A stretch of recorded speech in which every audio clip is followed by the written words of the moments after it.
بصرف النظر عن الهبل والعبط اللي بيحصل في الملعب في الشوط الاول امام فاركو، انا مت على نفسي من الضحك على لعيبه الاهلي. لعيبه الاهلي بتعمل كوميديا في الملعب، والعبط اللي المدرب عامله مخلي لعيبه الاهلي في الملعب عاملين زي ما يكونوا اول مره في حياتهم ينزلوا ملعب ويلعبوا كوره.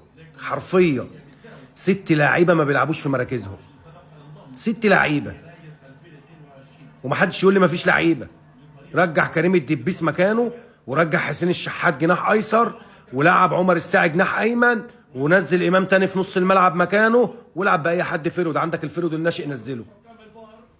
مفيش اي مبرر لل6 لعيبه اللي ما بيلعبوش في مراكزهم دول، مفيش اي مبرر.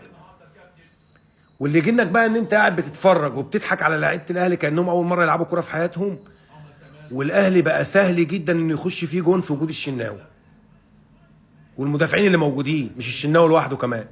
يعني الشناوي والمدافعين خلوا الاهلي سهل جدا، فريق سهل جدا يخش فيه جول. يعني هي كوره راحت دخلت، وقاعد انت بقى هتتجن. والله لو لعبوا سنه بالشكل ده هم مسجلين جول. يعني الاهلي حتى ما ضيعش فرصه طول ال 45 دقيقه، ما فيش فرصه ضيعها.